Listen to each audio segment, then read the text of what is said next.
Bonjour mesdames, bienvenue sur ce nouveau webinaire sur la reprise professionnelle. J'espère que vous m'entendez correctement. Donc, je me présente, Élodie Benoît, je suis chargée d'accompagnement et de mission au sein de la Maison Rose de Bordeaux qui est portée par l'association Rose Up. Et aujourd'hui, nous avons le plaisir d'accueillir à nouveau Margot Théroux. Bonjour Margot, comment vas-tu? Bah, bien et toi? Oui, très bien. Donc, Margot est coach. Elle intervient notamment à la Maison Rose de Paris. Elle gère les marques We On Board et Heroes and Associates. Excusez-moi pour mon accent anglais. Et du coup, a été notamment chasseuse de tête. Donc, on est ravis de la voir depuis maintenant le mois d'avril dernier pour ces webinaires sur la reprise professionnelle. Le thème qui nous réunit aujourd'hui, c'est comment organiser sa recherche d'emploi. Donc, Margot va vous présenter son support dans un premier temps. Dans un second temps, je ferai remonter les questions, les témoignages. Donc, l'atelier n'est pas rediffusé sur Facebook. Donc, on est vraiment entre nous, mesdames. Donc, je vous invite à poser, voilà, comme d'habitude, vos questions, vos témoignages.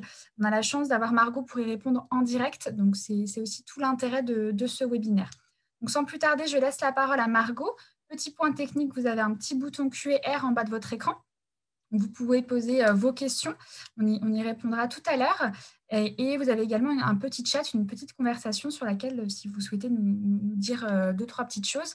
Alors, juste pour anticiper la question, le support peut être envoyé aux adhérentes de notre association de Rose Up si vous en faites la demande à contact.bordeaux@maisonrose.fr. Je répète, contact.bordeaux@maisonrose.fr, maison avec un S, rose sans S, tout en minuscule. À tout à l'heure. Alors, j'écris l'adresse comme ça, vous l'avez toute. Écoutez, bonjour à toutes. Donc, c'est un nouveau format, on est un peu plus intime et c'est peut-être pas plus mal puisque ça nous permet vraiment que vous puissiez me poser vraiment toutes les questions que vous souhaitez.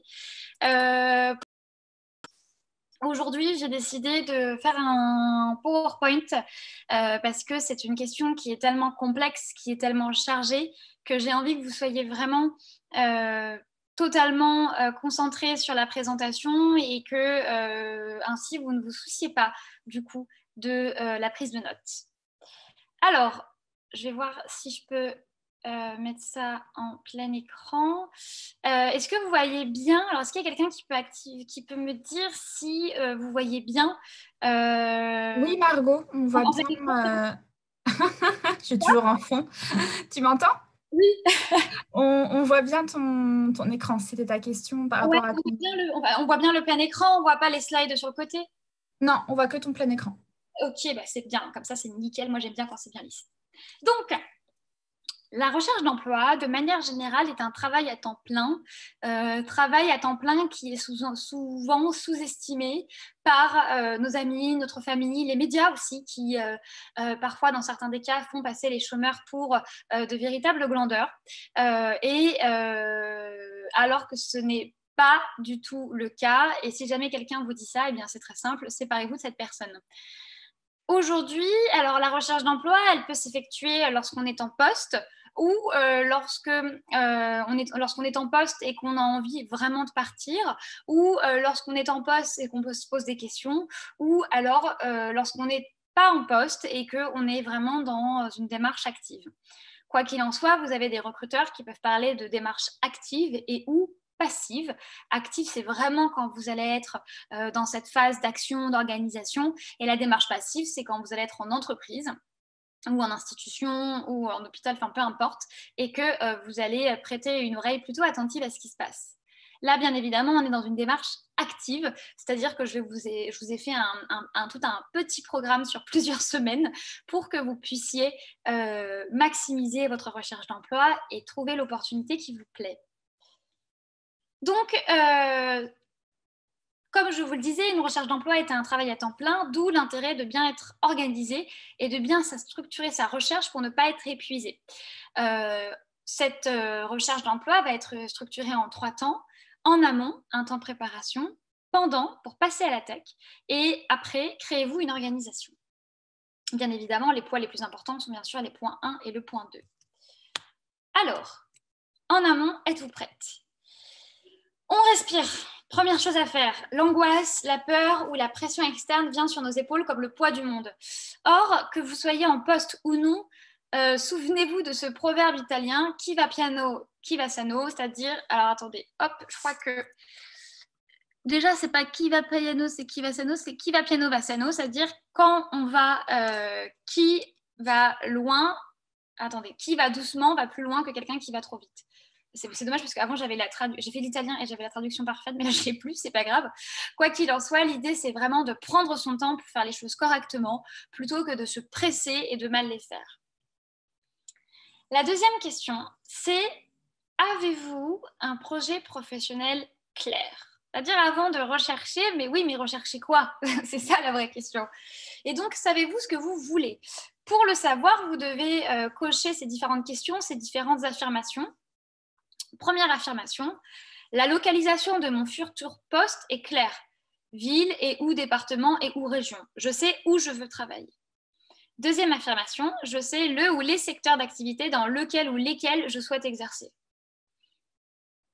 Troisième affirmation, je sais la nature du contrat que je veux et le temps que je veux y passer. Est-ce que je veux un CDD? Est-ce que je veux un CDI? Est-ce que je vais être à temps plein? Est-ce que je vais être à temps partiel? Ce sont des véritables questions auxquelles il faut avoir la réponse. Quatrième affirmation, le niveau hiérarchique que je désire est évident. Je sais ce que j'ai envie de faire. Cinquième affirmation, la fonction que je veux faire est limpide. Je sais le métier que je veux faire. Sixième affirmation, mon objectif professionnel est clair. Je sais que je veux être infirmière dans tel hôpital parce que dans quelques années, j'ai envie de demander une mobilité pour faire ce top poste, etc. C'est ça un objectif professionnel. C'est pas grave si ça change dans un an, mais au moins vous savez la direction, vous savez où vous voulez aller. Et surtout, dernière affirmation, mon objectif professionnel est réalisable. C'est-à-dire que si actuellement, vous êtes dans un parcours de reconversion au sein de la Maison Rose Bordeaux ou Paris, et que vous dites j'ai envie d'ouvrir un restaurant, je vous dirais, alors oui, l'objectif professionnel est clair, par contre, est-ce qu'il est réalisable? Attention. Attention à ne pas confondre vos envies et la réalité qu'il y a autour de vous. Ou alors, si vous me dites, si vous avez été opéré d'un cancer du sein, par exemple, et vous voulez travailler dans un métier où il y a beaucoup de manutention, je vous dirais attention aussi, voyez. Et cette question de est-ce que c'est réalisable, c'est hyper important parce que ça peut vous éviter des déconvenues. Alors, il y a bien sûr la réalisation sur le plan physique, mais il y a aussi la réalisation sur le plan psychique. Moi, aujourd'hui, j'ai envie d'être commerciale et d'être commerciale sur la région Nord-Pas-de-Calais, ou sur la région des Hauts-de-France. Ok, pas de problème, mais est-ce que la fatigue, ça va aller? Est-ce que le fait d'être raciste toute la journée, ça va aller? Est-ce que le fait de conduire, ça va aller? Donc, vous voyez, si vous arrivez à cocher toutes ces phrases, la localisation est claire, le secteur d'activité est évident, la nature du contrat, le temps qu'on veut y passer, le niveau hiérarchique, la fonction que vous voulez faire, l'objectif professionnel s'il est clair et réalisable, si c'est ça, c'est bon. Mais c'est pas fini. Voilà. Et si jamais vous allez me dire, ah, mais Margot, mais moi je sais pas quoi faire, eh bien c'est simple, si jamais vous avez un petit coup de stress et que vous avez peur que trop de choses vous intéressent, ce qui est souvent le cas, n'hésitez pas à utiliser le mind mapping, je vais vous montrer à quoi ça ressemble juste après, ou la carte heuristique pour savoir ce que vous voulez. Qu'est-ce qu'une carte heuristique? Une carte heuristique se construit comme suit. Donc, en fait, au centre, vous avez le thème ou le sujet de la carte en image ou en mots. Et depuis ce centre, vous avez des branches de couleurs qui vont irradier dans toutes les directions en portant les idées principales sous la forme de dessins ou de mots-clés. Et donc, ces idées vont elles-mêmes irradier vers d'autres idées. Ça ressemble à ça. Une carte heuristique, c'est ça. Et donc, peut-être que vous allez vous dire, non mais Margot, comment on fait une carte heuristique sur le plan professionnel? Ben voilà, je vous fais une carte heuristique que j'avais fait pour une femme que j'ai accompagnée à la Maison Rose Paris, qui avait envie de travailler dans le monde de l'enfance. Et elle m'avait dit, mais Margot, et au début, elle m'avait dit, elle veut être péricultrice. Et parce que sa maladie, etc., je lui ai dit, écoute, on va peut-être plutôt faire une carte heuristique pour voir tout ce qu'il y a associé au monde de l'enfance.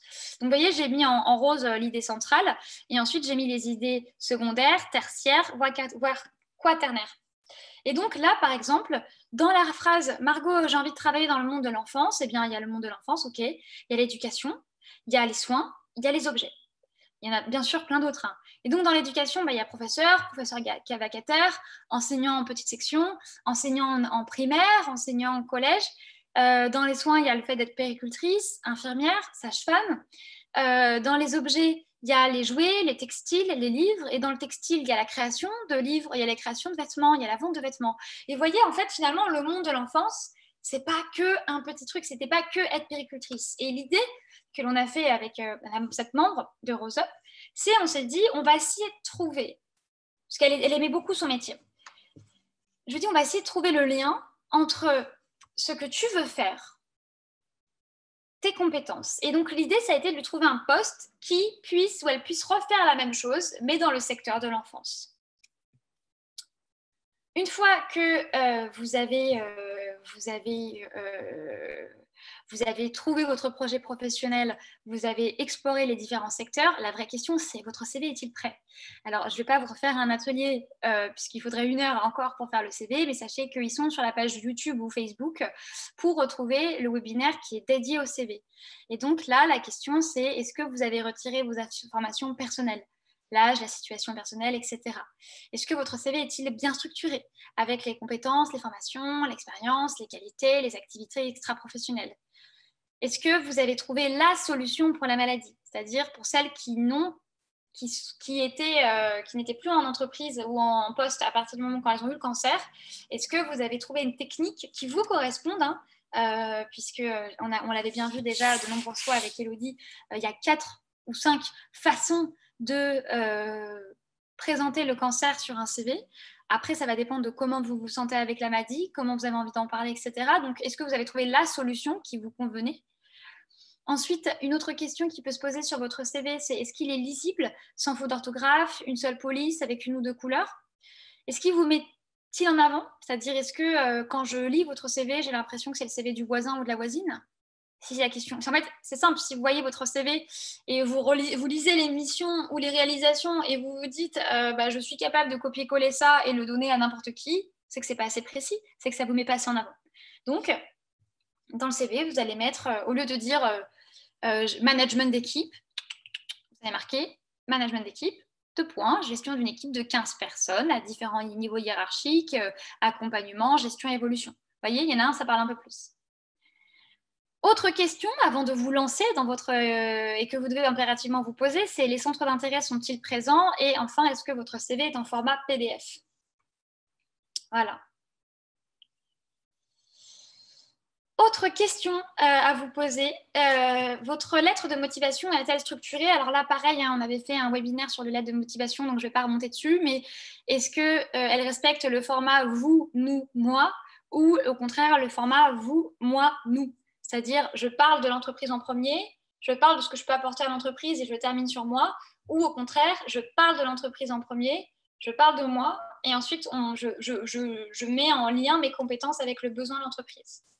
Mais pareil, vous pourrez retrouver sur la page Facebook ou YouTube de Rose Up le webinaire dédié à la lettre de motivation. Et enfin, pareil pour LinkedIn. Alors ça, pour le coup, pour LinkedIn, c'est pareil, on a fait un webinaire là-dessus. Est-ce que, et c'est si seulement c'est applicable, c'est-à-dire si vous travaillez dans un secteur où le profil LinkedIn est demandé. Est-ce que votre profil LinkedIn est-il à jour? Est-ce que votre image est-elle bien présente? Est-ce que votre titre est-il bien écrit? Votre secteur d'activité est-il indiqué? Est-ce que votre expérience professionnelle, est-ce que c'est bien détaillé? Si applicable. Est-ce que vous avez retiré toute présente? Alors, c'était pas le bon mot. Alors, c'était pas du tout ça, c'était toute indication où il est écrit que vous êtes en recherche d'emploi. Hop, je vais modifier, comme ça vous l'aurez parfaitement. Voilà. Donc, vous avez bien compris, avant de vous lancer dans votre recherche d'emploi, il faut que votre projet professionnel soit clair, il faut que votre CV soit fait, votre lettre de motivation et votre profil LinkedIn aussi. Voilà. Et une fois que tout ça, c'est clair, eh bien, on peut se lancer.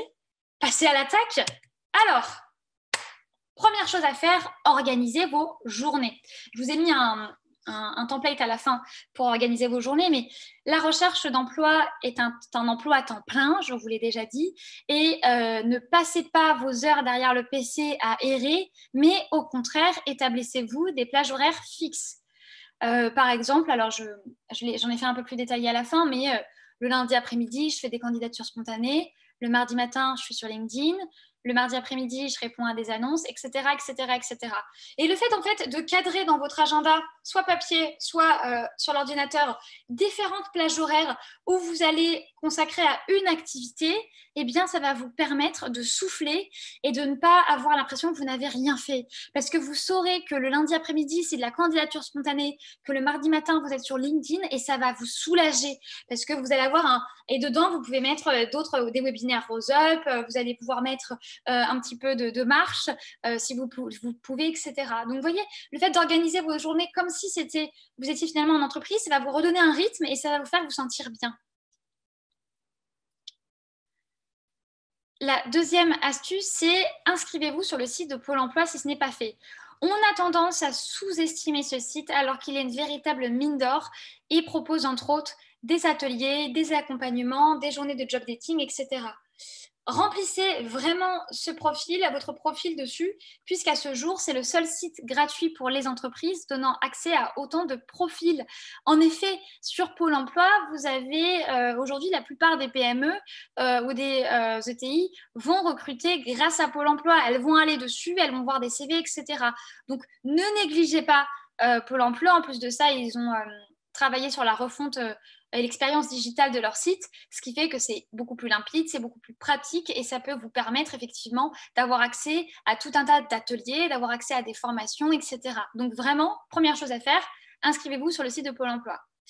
Deuxième chose à faire, vous inscrire sur des sites d'offres d'emploi. Autant ne pas mettre ses œufs dans le même panier et donc de diversifier vos chances. Identifiez les sites d'offres d'emploi, ce qu'on appelle des job boards, et inscrivez-vous-y. L'astuce pour que votre profil remonte, c'est de mettre à jour votre profil sur ces sites 1 à 2 fois par semaine. Alors, est-ce que je vous ai mis le lien? Ah, voilà, super. Alors, quels sont les job boards ou les sites d'offres d'emploi les plus connus? Eh bien, pour les cadres, vous avez APEC, Cata Emploi. Pour les profils généralistes, vous avez Indeed, Monster. Pour les profils régionaux, vous avez Région Job. Et là, je vous donne un petit secret que moi, j'avais quand j'étais chasseuse de tête. En fait, vous avez un site et je vais vous montrer qui est dédié à la base aux chasseurs de tête pour nous aider, entre guillemets. Alors, attendez, hop, je vais vous montrer. Alors, je vais vous montrer ce site. Alors, juste un instant. Donc, si je mets France, voilà. Alors, Job Board Finder, en fait, c'est un site à la base qui est dédié aux chasseurs de tête, qui leur explique, alors c'est en anglais par contre, qui leur explique, je pense, est-ce que je peux mettre en français? Mais oui, je peux mettre en français, c'est génial. Voilà. Qui est un site qui explique aux chasseurs de tête où publier leur offre d'emploi. Et donc, quand vous arrivez sur la page d'accueil, donc vous arrivez sur ce pays-là, vous voyez, alors là, il y a vraiment 974 job boards. Donc, il y a 974 de plateformes d'offres d'emploi. Donc, bien évidemment, si vous cherchez en France, vous tapez France. Et là, en fait, vous pouvez mettre un nom ou sinon, vous pouvez marquer, vous avez différents filtres. Alors, je vous le remets en français. Hop. Voilà, bon, ils n'ont pas changé les filtres, mais vous voyez, il y a 191 pages. Et donc là, il y a Cadréo qui est dédié au cadre. Là, vous avez des activités. Alors, ce qui est un peu dommage, c'est que ce site-là est en anglais. Donc, si par exemple, il y en a parmi vous qui travaillent dans l'agriculture, eh bien, il va vous mettre tous les job boards qui sont en lien de l'agriculture avec une petite note. Vous voyez, 7 sur 10, 5 sur 10, etc. Et vous avez différentes possibilités. Donc ça, voilà, ça, à partir d'ici, c'est à l'international, mais ça, c'est en France. Si, par exemple, moi, j'ai envie de travailler dans le secteur de la banque, donc je clique sur Banking. Alors, attendez, je vais recliquer sur Agriculture parce que sinon, il va me retirer. Et dans le secteur de la banque, ben voilà, un des job boards français, c'est le site qui s'appelle eFinancial Careers. Voilà. Charity, c'est tout ce qui va être association, etc. Alors, je vois pas s'il y a quelque chose. Alors là, il n'y en a pas en France, malheureusement. Donc, c'est un site qui est anglo-saxon et qui peut vous permettre de trouver effectivement différents sites pour publier. Donc là, vous avez bâti Actu. Donc là, on est vraiment sur l'industriel. Vous avez carrière juridique. Vous avez un site. Vous avez cadre emploi, le village de la justice, l'hôtellerie-restauration, BDM Job qui va concerner plus, vous voyez, c'est marqué ici, tout ce qui est digital. Distri Job, c'est les jobs dans la distribution. Handicap, c'est un job qui, c'est un site où il y a près de 13 000 offres d'emploi et qui va mettre en avant différentes offres pour les personnes qui sont handicapées. La PEC, Pôle emploi, bien évidemment, Météo Job, Job Transport, Région Job, les jeudis, c'est dans l'high-tech, l'IT, Fashion Job, c'est dans la mode, emploi, environnement, etc. Donc, vous voyez, il y a tout un tas d'offres, de job board qui, comme je vous le disais, à la base, ça va être beaucoup plus destiné aux recruteurs, mais ça peut vous permettre, vous, de trouver des sites sur lesquels publier votre CV et donc de trouver des offres.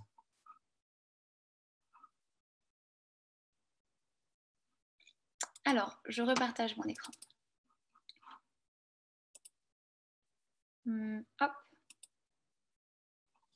Donc voilà, donc en France, vous avez vu, il y a près de 181 plateformes de CV, on va dire ça comme ça. Hein. Et donc, libre à vous de les regarder toutes et de choisir celles sur lesquelles vous souhaitez publier votre CV. Et enfin, attention, et faites la liste des entreprises pour lesquelles vous souhaiteriez travailler. On n'en parle pas, c'est tabou, personne ne le dit, mais il faut le savoir.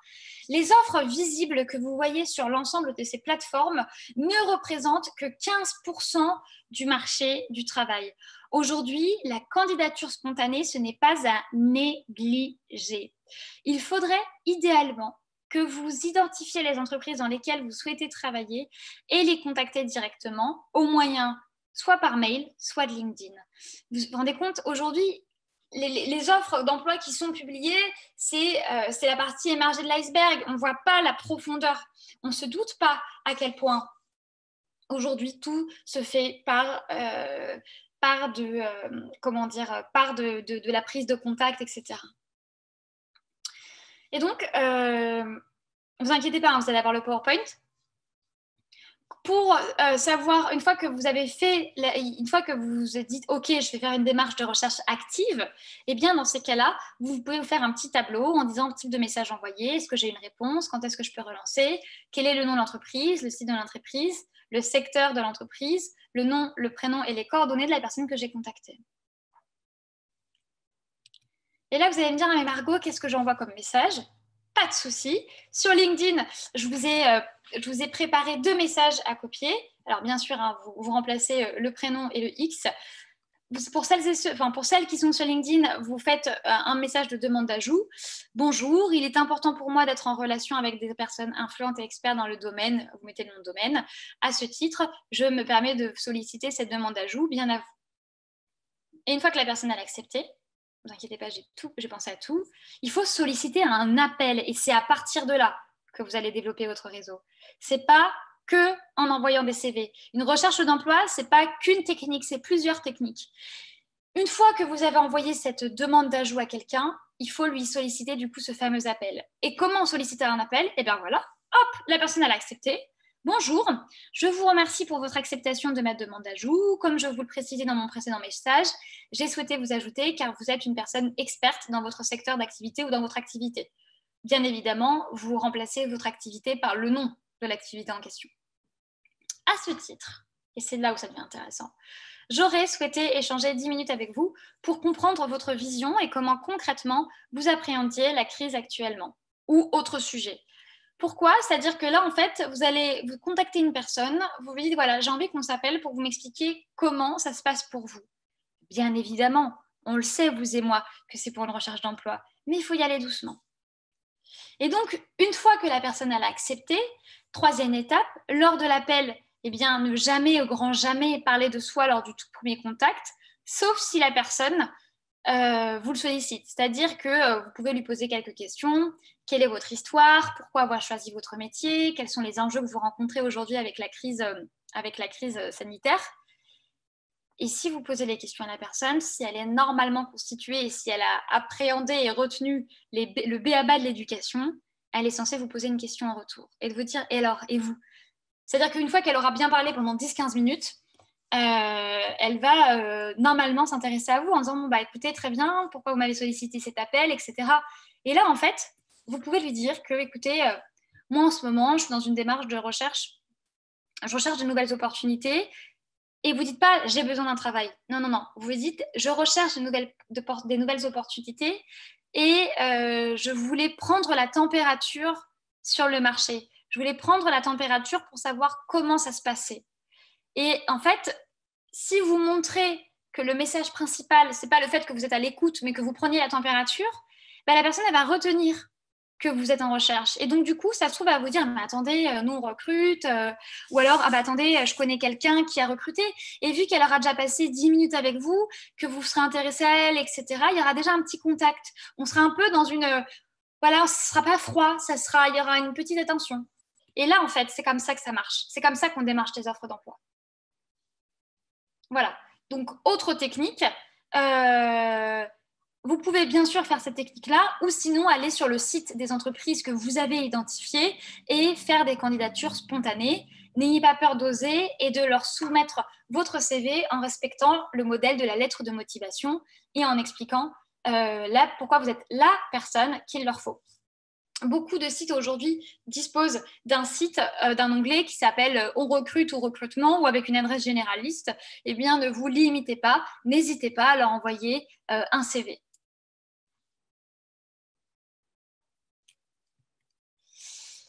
Autre conseil qui est hyper important pour organiser votre recherche d'emploi, c'est bien sûr de auditer votre réseau. Donc, auditer, c'est de regarder ce qui se passe autour de vous et de parler à votre entourage. On met l'ego de côté et on parle.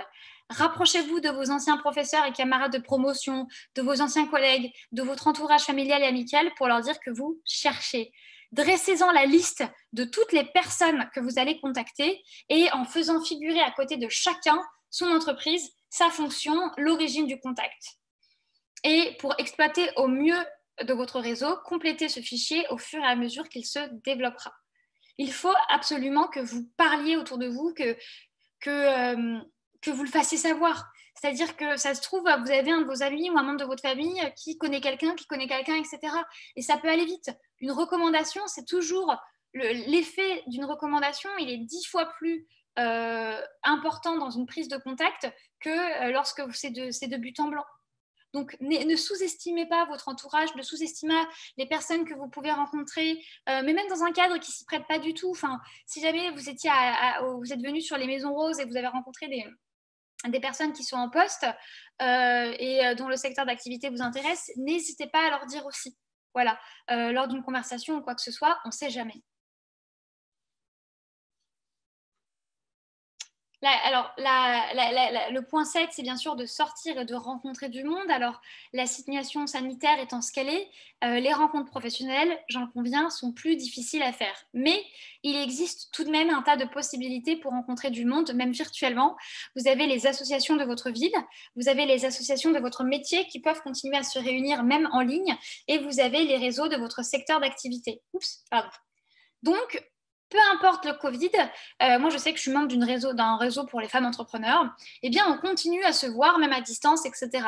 Donc vraiment, n'hésitez pas à aller traîner sur les groupes Facebook, à aller voir les pages de votre entreprise, de votre ville. Parfois, il y a des groupes Facebook de votre ville, il y a des pages, il y a des choses qui sont organisées. Moi, je vais à Boulogne-Billancourt, mais je sais qu'il y a plein de choses qui sont organisées. Donc, tout dépend aussi de la taille de votre ville, mais il y a toujours des... L'idée, c'est que vraiment, en fait, vous ne mettiez pas vos œufs dans le même panier et que vous rencontriez du monde. Ça va vous faire du bien, ça va vous faire un petit peu un jeu d'enquête et ça va vous permettre aussi de diversifier des pistes de rencontres. Donc, pour revenir sur ce deuxième point, donc je vais revenir en arrière.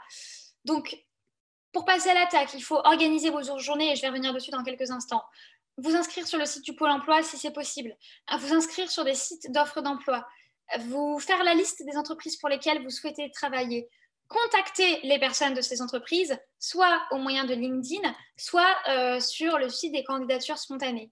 Il faut auditer votre réseau, regarder votre réseau, et votre réseau, c'est pas votre réseau, c'est vos amis, c'est toutes les personnes en fait qui sont proches de vous, vos amis, votre famille, enfin toutes les personnes avec qui vous parlez. C'est pas obligatoirement professionnel. Et puis aussi, idéalement, il faut, si vous avez fait le tour de votre réseau, eh bien, il faut le développer, il faut rencontrer du monde. Aujourd'hui, vous avez tout ce qui se fait quasiment maintenant par la situation sanitaire en ligne. Et donc, regardez les associations de votre ville, de votre métier et de votre secteur d'activité. Après, alors, vous voyez, si vous faites tout ça, ça va vous prendre pas mal de temps. Suivez cela d'une main de maître. Ça, voilà, ça c'est le premier tableau, c'est de faire un tableau de suivi de réseau. C'est-à-dire que quand vous allez ajouter quelqu'un, mettez la raison sociale, donc c'est le nom de l'entreprise, la division, la typologie. Ensuite, vous mettrez les contacts, le nom et le prénom de la personne, sa fonction, son mail, son numéro de téléphone et le contexte dans lequel vous l'avez rencontré. Et ensuite, les suivis. Étape 1, étape 2. Ça, je l'ai fait toute seule et je l'ai fait avec Excel. Hein. Vous voyez, je vous ai laissé les lignes, on voit vraiment 2 lignes et ça permet vraiment de suivre votre développement réseau. Et enfin, votre programme pour la semaine, je vous l'ai fait, ça c'est cadeau, vous m'en remercierez. Première semaine, il faut que vos journées soient organisées comme du papier à musique. Première semaine, remise à jour du CV, de la lettre de motivation et du LinkedIn. Vous faites ça. Deuxième semaine, vous vous inscrivez sur les job boards. Troisième semaine, vous faites l'audit de votre réseau, donc vous regardez parmi vos amis ou votre entourage qui fait quoi, et vous faites la liste de tous les métiers, etc. Ça peut être des enfants, d'amis, etc. Enfin, vraiment toutes les personnes que vous connaissez. Et enfin, quatrième semaine, vous vous lancez. Et je vous ai fait un petit programme. Donc, le lundi matin, vous mettez à jour votre profil sur le job board. Le lundi après-midi, vous recherchez juste des entreprises pour les candidatures spontanées et les personnes à contacter. Le mardi matin, vous faites 2 heures, vous ajoutez de nouvelles personnes et éventuellement des personnes que vous avez identifiées dans le cadre de candidature spontanée. Le mardi après-midi et pas le lundi matin surtout, vous répondez à les annonces que vous trouvez sur les job boards et sur Pôle emploi. Pourquoi ? Parce que le lundi matin, quand les personnes qui ont synchronisé avec leur adresse mail, par exemple, quelqu'un qui est cadre et qui recherche des cadres et qui a publié une annonce sur la PEC, le lundi matin, sa boîte mail elle va déborder parce que les gens postulent le week-end. Non, il ne faut pas postuler le week-end ni le lundi, il faut postuler le mardi. Comme ça, il y aura un peu moins de monde. Et donc, du coup, vous avez plus de chances que la personne soit attentive à la lecture de votre CV. Le mercredi, vous faites un rendez-vous réseau, impliquez-vous quelque part. Et le mercredi matin, c'est le moment de la semaine où vous devez appeler quelqu'un, voir du monde. C'est le moment social. Le mercredi après-midi, vous faites des candidatures spontanées sur le site des entreprises. Jeudi matin, hop, rebelote un peu de LinkedIn. Et le jeudi après-midi, réponse annonce. Et le vendredi, vous faites ce que vous n'avez pas pu faire avant. Voilà. Et ensuite, vous avez le week-end où vous ne travaillez pas, puisque c'est le week-end. Donc voilà, c'est un programme qui peut vous occuper. Et bien sûr, c'est une suggestion, hein. Je ne vous dis pas que c'est la science infuse, mais ça peut vous permettre de vous structurer. Et si vous suivez bien ça, vous voyez, je vous garantis, on a diversifié. Il y a du LinkedIn, il y a du job board, il y a de la candidature spontanée, il y a du... Là, techniquement, ça marche. Voilà. Eh bien, écoutez, il est 14h40. Je tenais à vous remercier pour votre attention. J'espère que ça vous a plu. C'était très complet. Et j'espère que ça va vous aider. Voilà. Merci Margot pour tous ces conseils. On a déjà un premier retour de Marilyn. Bonjour Marilyn, qui est en arrêt maladie, qui ne peut donc pas s'inscrire à Pôle emploi pour le moment. Et donc, elle ne peut pas anticiper son témoignage qu'on a déjà eu. Après, tu pourras compléter, Margot, bien sûr, mais je pense, Marilyn, qu'avec toutes les pistes que vous a données Margot, peut-être déjà que vos outils soient à jour, que vous repériez les autres pistes, enfin en tout cas les autres moyens de diffuser votre CV. Je pense aux candidatures spontanées, je pense à Monster, Indeed, des sites un peu plus spécialisés. Déjà les avoir en tête, les préparer et dès que vous n'êtes plus en arrêt maladie, peut-être avoir tout ça de préparé pour ensuite commencer dès la première ou la deuxième semaine après votre arrêt aussi pour un petit peu souffler un peu et vous reposer, que tout ça soit prêt. Qu'est-ce que tu en penses, Margot ?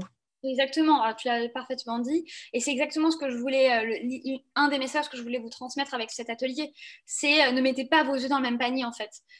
Monster, Pôle emploi ça fonctionne pas, bah, c'est pas grave, il y a LinkedIn, il y a déjà comme l'a dit Elodie, il faut mettre à jour vos atouts, votre profil, oh là là j'y arrive pas, vos outils, décidément, il faut mettre à jour votre outil, et ensuite vous avez tout un tas d'autres astuces que je viens de vous citer. Une recherche d'emploi, c'est pas que aller sur le même site et attendre. C'est aussi être actif et aller démarcher, aller sur LinkedIn, aller parler avec des gens, etc. Euh, alors, il y en a une question de Perrine. Lorsqu'on postule à une offre en ligne, faut-il absolument joindre la lettre de motivation? Ça dépend si c'est demandé. Je sais pas ce que tu en penses, Elodie. Ça dépend si le demande, mettez-là, ils la liront pas. C'est pour ça il y a un modèle classique, mais voilà. Euh, je ne sais pas trop en fait. Comme tu l'as dit, les recherches classiques, on va dire, d'offres d'emploi, ça représente 15% du marché du travail. C'est vrai que quand on passe par ce qu'on appelle le réseau, etc., on donne que son CV en fait et on fait directement l'entretien pour parler de sa candidature, de ses atouts et jouer un petit peu se vendre, quoi. Après, je pense que si elle est demandée, bien sûr, faut la mettre, mais c'est pas obligatoire à chaque fois parce qu'ils la liront pas forcément. Après, Mm. ça peut être un peu dommage de passer à côté de quelque chose si justement je sais pas trop là justement pour le coup. Est-ce que toi tu penses que c'est pas besoin de la mettre Bah, parfois, il la demande en fait, tu vois. Il y a des fois, il y a des fois, tu as une petite étoile en rouge et c'est marqué lettre de motivation. Bon, bah, dans Oui. ces cas-là, il faut la mettre, mais s'il la demande pas, non. Alors, Perrine dit c'est souvent une option qui est proposée. Moi, si elle est proposée comme option, je la mettrais. Ouais. Vous avez le moyen de le mettre, notamment sur des sites où, vous savez, c'est tout, voilà, tout est déjà préconçu pour envoyer votre pièce jointe. Moi, je la mettrais si c'est possible. Marilyn nous dit, j'ai déjà lancé des alertes sur différents sites. Merci pour votre webinaire, super intéressant. Merci Marilyn. Oui, effectivement, les alertes, mettre à jour son profil. Alors, moi, j'avais une question justement en cette période très compliquée pour la recherche d'emploi en général.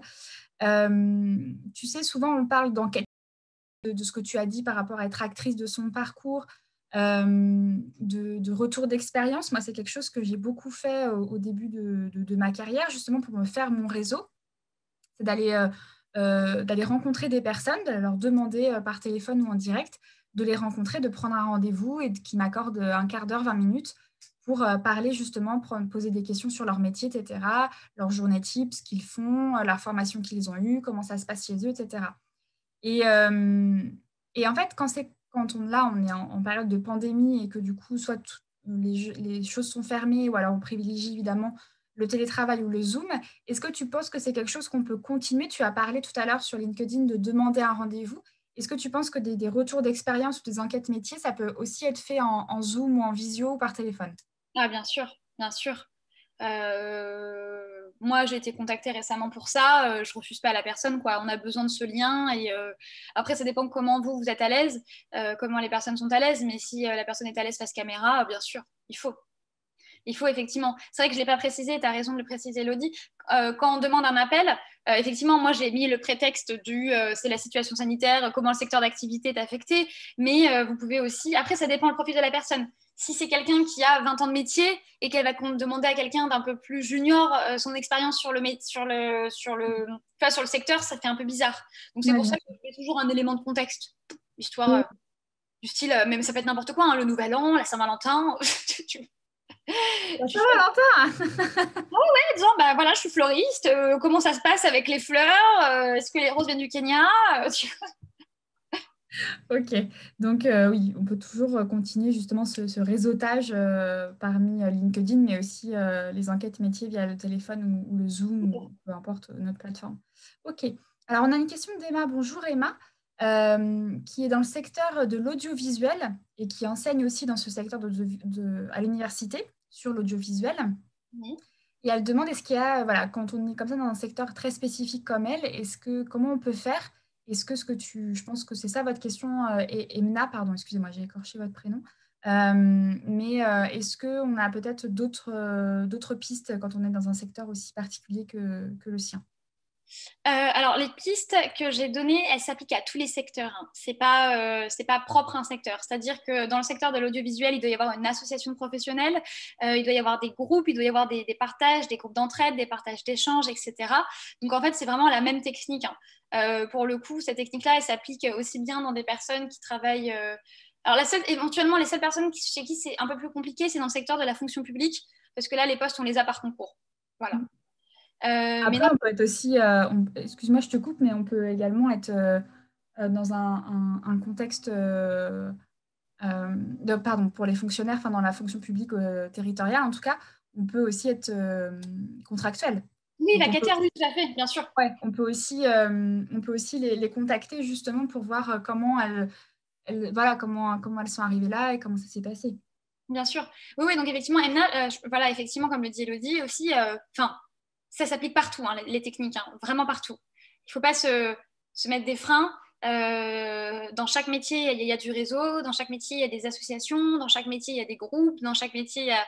Voilà, c'est juste que dans la spécificité de chaque secteur, bah, ça veut dire que dans un secteur, il y a des choses qui vont plus fonctionner que d'autres, par exemple. Après, je pense, Emna, vous nous direz, hein, mais c'est vrai qu'Emna, si elle enseigne à l'université sur cette thématique, je pense qu'elle a de la bouteille, elle a du métier. Comment, du coup, des personnes qui ont, je ne sais pas, qui ont 40, 50 ans, qui ont peut-être déjà plusieurs expériences, mais en tout cas qui ont vraiment de l'expérience dans le secteur recherché, est-ce que, qu'est-ce qu'on peut prétendre, tu as parlé tout à l'heure de Saint-Valentin, etc., mais qu'est-ce qu'on peut prétendre comme phrase d'accroche un petit peu justement pour se faire son réseau, pour voilà, demander un rendez-vous téléphonique ou physique, téléphonique en ce moment avec le Covid, mais voilà, qu'est-ce qu'on peut dire je suis à la recherche de nouvelles opportunités, est-ce que c'est quelque chose qu'on peut... Non? Non, non, non, jamais. Il faut savoir que dans le recrutement et dans le cerveau humain, maintenant pas pourquoi, tout ce qui est rare est cher. Donc, dire je suis à la recherche de nouvelles opportunités, ça place le rapport dans une relation de demandeur et d'offreur. Mm. Tandis que si Emna approche une personne de son réseau en disant, bah voilà, je suis enseignante dans l'audiovisuel, j'ai 20 ans d'expérience et aujourd'hui j'ai envie d'être contactée avec des gens de mon secteur pour apprendre, pour continuer à me former, pour continuer à apprendre et pour être encore plus au fait de l'actualité de mon secteur.